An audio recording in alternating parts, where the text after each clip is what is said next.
نبی اکرم صلی اللہ علیہ وسلم نے فرمایا، عقل مند وہ ہے جو اپنے نفس کو رام کر لے اور موت کے بعد کی زندگی کے لیے عمل کرے، اور عاجز و بیوقوف وہ ہے جو اپنے نفس کو خواہشات پر لگا دے اور رحمت الہی کی آرزو رکھے۔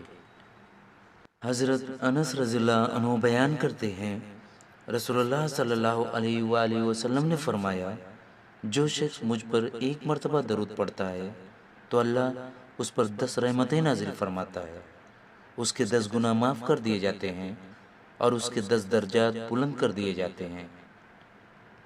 رسول اللہ صلی اللہ علیہ وآلہ وسلم نے فرمایا، جب تک تم اپنے مصلی پر جہاں تم نے نماز پڑھی تھی بیٹھے رہو اور ریا خارج نہ کرو تو ملائکہ تم پر برابر درود بھیجتے رہتے ہیں، کہتے ہیں، اے اللہ اس کی مغفرت کیجیے، اے اللہ اس پر رحم کیجیے۔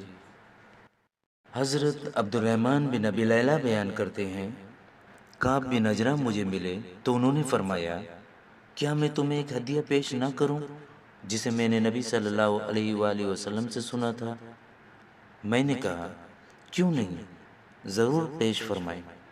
انہوں نے فرمایا، ہم نے رسول اللہ صلی اللہ علیہ وآلہ وسلم سے دریافت کرتے ہوئے عرض کیا، اللہ کے رسول، ہم آپ کے اہل بیت پر کیسے درود بھیجیں؟ کیونکہ اللہ نے ہمیں یہ تو سکھا دیا ہے کہ ہم آپ پر کیسے سلام بھیجیں۔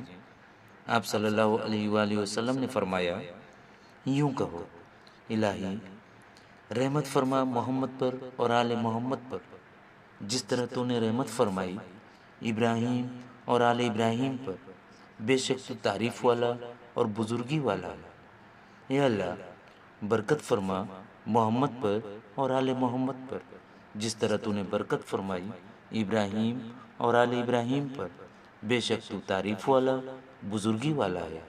سیدنا ابو موسیٰ اشعری رضی اللہ عنہ سے مروی ہے کہ رسول اللہ صلی اللہ علیہ وآلہ وسلم نے فرمایا، جو نیکی کر کے خوش ہوا اور برائی کر کے پریشان ہوا وہ مومن ہے۔